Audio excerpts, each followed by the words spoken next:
Chaque année, nous nous rassemblons pour souligner la fête de Saint Antoine de Padoue, patron de notre diocèse. Born in 1195, I was not there, of course, Saint Anthony died, or rather entered heaven, according to the Latin expression dies natalis, the day of the birth, on June 13th, 1231, and was canonized 11 months later. Not even 1 year later, he was canonized. And in 1946, Pope Pius XII proclaimed him a doctor of the Church, and he gave him the title of Doctor Evangelicus, the doctor of the gospel. A non-surprising title when he was still alive. Gregory IX, the reigning pope, amazed by his knowledge of the scriptures, described Saint Anthony as the living treasure of the Bible. Saint Antoine est un des saints les plus populaires au monde. Il y a très peu d'églises où il n'y a pas de statue de Saint Antoine. Dans chaque église catholique, il y a beaucoup de statues de Saint Antoine. Il y a des églises qui lui sont consacrées, des cathédrales, par exemple la cathédrale de Timmins est consacrée à Saint Antoine. Et il y a le sanctuaire international de Padoue. Je suis allé une fois à Padoue. Ça fait très longtemps. Et au Canada, on a 5 sanctuaires nationaux. Et il y en a un qui est consacré à Saint Antoine, qui est au lac Bouchette, dans le diocèse de Chicoutimi. Alors, je viens de ce diocèse-là, puis je suis dans une cathédrale qui appartient à Saint Antoine, alors je suis pris avec Saint Antoine. On a des franciscains ici, alors on est pris avec ce bon exemple-là. Et les autres sanctuaires nationaux, vous les connaissez, il y a l'Oratoire Saint-Joseph à Montréal, les Saints-Martyrs canadiens à Midland, la Sainte-Vierge au Cap-de-la-Madeleine et Sainte-Anne à Sainte-Anne-de-Beaupré. When we look at Saint Anthony's life, we are impressed by its missionary dimension. Faithful to what Jesus said in the gospel we just heard, go on your way, he set out on the roads. And in the extremely difficult conditions of his time, there were no plane, there were no train, there were no cars, and he had to walk or to use a donkey because they have the vow of poverty, the Franciscans, and they cannot use a horse because it was for the rich people. And so they were, I think they still do the same thing today. I want to check that. And he traveled extensively. He was born in Portugal, where he had been ordained a priest, and following the martyrdom of the first 5 Franciscans, martyred in Morocco for proclaiming Christ, he became a Franciscan. And he met Saint Francis. Then he went to evangelize in Italy, Bologna, and in France, Toulouse, Montpellier, and after that he was sent to Rome, and after that he died in Padua. Can you imagine these people traveling in these times with the distances they are? It's amazing. Portugal, Italy, France. When we go there now, we use a flight, and it's not so far, but and that time it was difficult. Saint Antoine est représenté avec plusieurs symboles, comme un disciple de Saint François, évidemment, qu'il porte la bure franciscaine, la soutane brune des franciscains. Et on le voit souvent avec l'enfant Jésus. On a la statue ici de Saint Antoine, regardez, qui a l'enfant Jésus dans ses bras, parce qu'un jour, il y a quelqu'un qui l'a vu, qui tenait l'enfant Jésus dans ses bras. Il y a eu une apparition de l'enfant Jésus. Et c'est une attitude des franciscains d'aimer la naissance de Jésus, d'aimer la nativité. D'ailleurs, cette année, le 25 décembre 2023, on célèbre le 8e centenaire de la première crèche que Saint François a faite. La première crèche de Noël, c'est en 1223, et cette année, c'est 800 ans après. Saint Antoine est aussi évoqué avec un lys, je pense qu'il y en a un également dans sa main, et aussi avec du pain. Et on le voit également tenant le livre de la parole de Dieu, ou parlant aux poissons, parce qu'il avait dit, les gens ne m'écoutent pas, je vais aller prêcher aux poissons.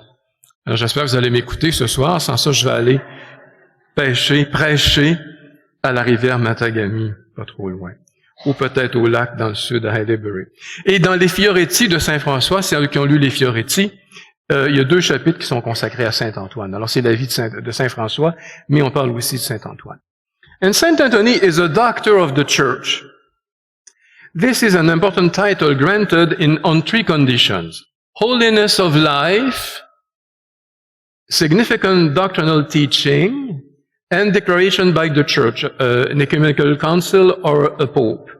And 37 saints, including 4 women, have received this title. And today I would like to focus on one episode of his life, of Saint Anthony's life, that we can find a nourishment for our own faith. And this happened in Rimini in 1227. One day, Anthony was arguing with a heretic about the presence of Jesus in the Eucharist. And the latter challenged him to prove by a miracle that the true body of Christ was present in the consecrated host. And if he succeeded, he promised to convert to the Catholic faith.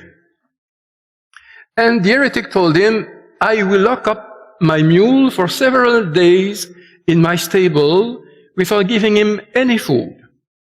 Then I will take him out into the square in front of everyone and present him with some fodder.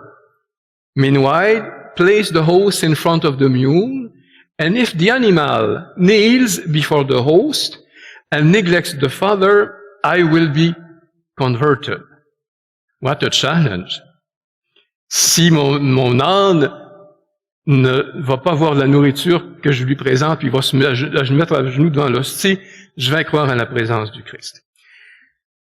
On the appointed day, the saint showed the host to the mule and said, in virtue and in the name of God the Creator, whom, though unworthy, I hold in my hands, I tell you, animal, and I command you to approach him with humility and lend him the veneration due to him.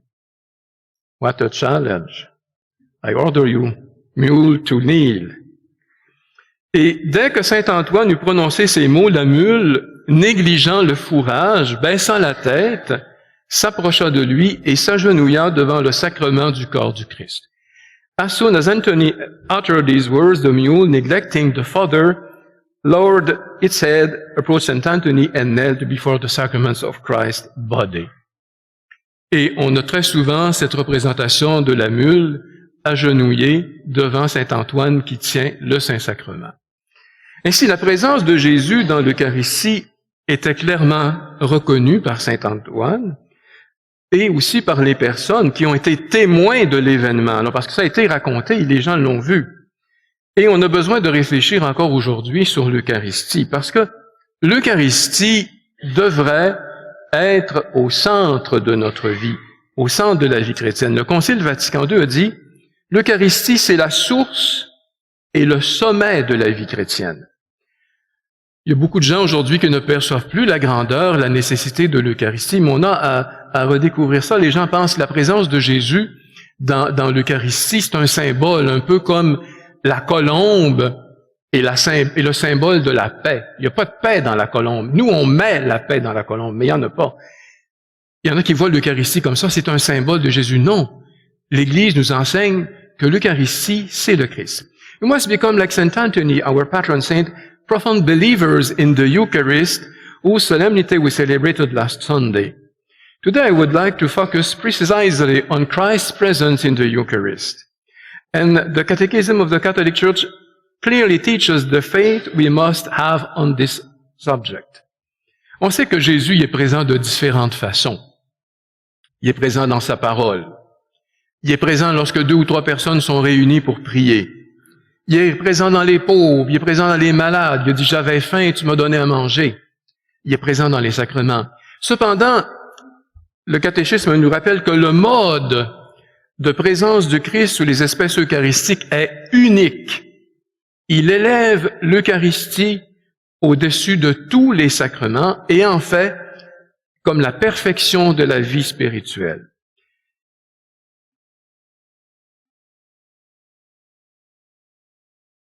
I change. In the most blessed sacrament of the Eucharist, the body and blood, together with the soul and divinity, of our Lord Jesus Christ, and therefore the whole Christ is truly, really, and substantially contained. This presence is called real, by which is not intended to exclude the other types of presence, as if they could not be real too, but because it is, his presence is the fullest, in the fullest sense. That is to say, in a substantial presence of Christ, God and man makes him wholly and entirely present. Alors, la présence du Christ dans l'Eucharistie, c'est un domaine central de notre foi. Si le Christ n'est pas présent dans l'Eucharistie, on n'a rien à faire ici. C'est vraiment un élément fondamental. Et cette présence du Christ, elle se fait par un changement. Le pain devient son corps, le vin devient son sang, dans un changement qu'on appelle, vous avez appris ça au catéchisme, le mot le plus difficile du catéchisme, transsubstantiation. Repeat after me, transubstantiation. La substance est changée. Ce n'est plus du pain, c'est le corps du Christ. Et ce changement, c'est possible par le ministère des prêtres, qui ont reçu le pouvoir et la responsabilité par l'ordination, parce que le prêtre agit au nom du Christ, dans la personne du Christ. Et Saint Jean Chrysostome disait, ce n'est pas l'homme qui fait que les choses offertes deviennent le corps et le sang du Christ, mais c'est le Christ qui agit à travers son ministre. When the priest says, "This is my body," it is not his little person who is acting, but Christ himself who is acting through him. Et à chaque fois qu'on va à la messe, c'est le Christ qui passe à travers son ministre. Like Saint Anthony, we must have a great faith in the Eucharist, in the real and substantial presence of Christ.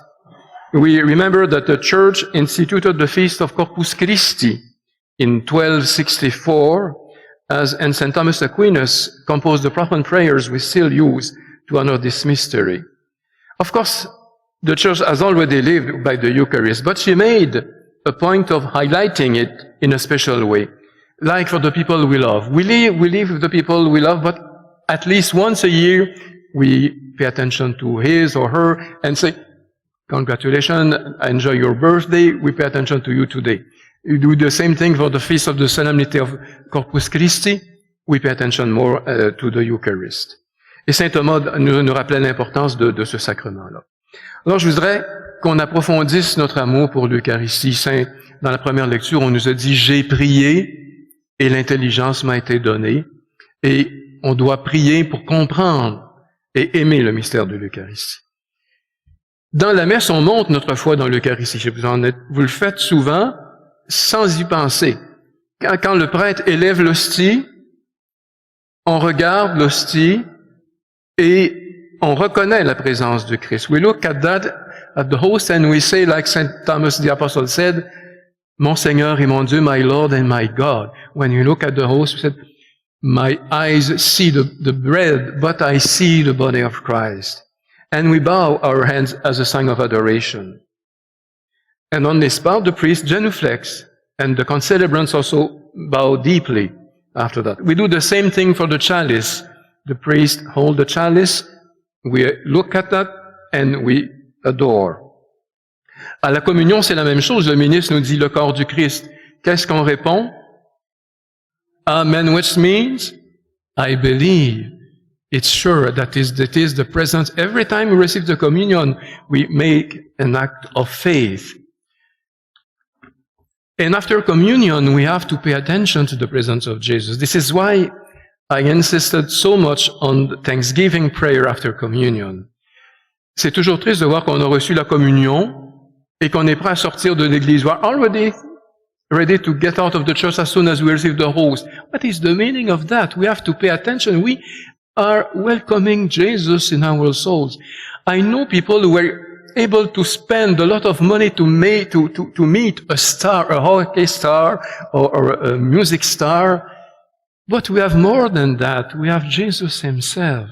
And so we have to pay attention to his presence. And after we are back at our pew, to kneel and to adore Jesus who lives in our souls.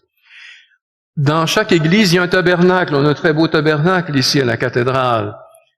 Dans chaque église, il nous est indiqué où Jésus est présent. Il y a toujours la lampe du sanctuaire qui est là à côté, qui nous rappelle la présence de Jésus. Et on conserve l'Eucharistie pour porter la communion aux malades and for those who are dying. But also we are invited to adore the Eucharist. And I hope that sometimes we have the adoration holy hours, particularly on the first Friday of the month.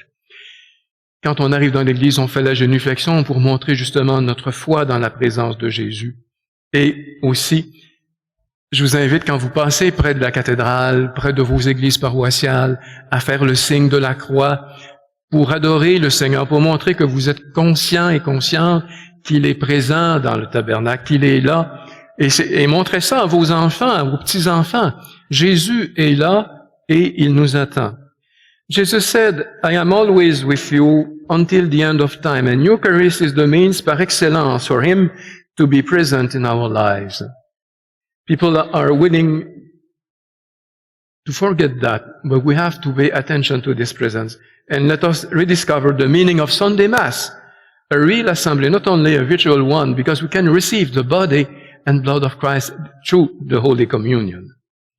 Aujourd'hui, donc, on célèbre l'abbé Roland Lapalme, qui a 60 ans de messe, de sacerdoce. En italien, on dit ça, quanti anni di messa? Alors, combien d'années de messe as-tu?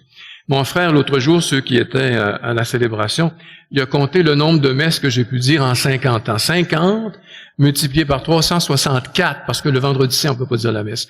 Mais ça fait quand même un nombre. Et l'abbé Roland, 60 ans. Et donc, on a son servant de messe à côté de lui, Monseigneur Pat Lafleur, qui a été son premier servant de messe. On a aussi le diacre Roland Bélanger qui a 40 ans, donc le service aussi de l'Eucharistie, le diacre a un rôle très important dans l'Eucharistie, puisqu'il donne aussi le corps et le sang du Christ avec le prêtre. Alors rendons grâce au Seigneur pour ce don de l'Eucharistie, pour le don du sacerdoce, et prions pour avoir aussi des prêtres qui continuent à rendre le Seigneur présent par l'Eucharistie. Amen.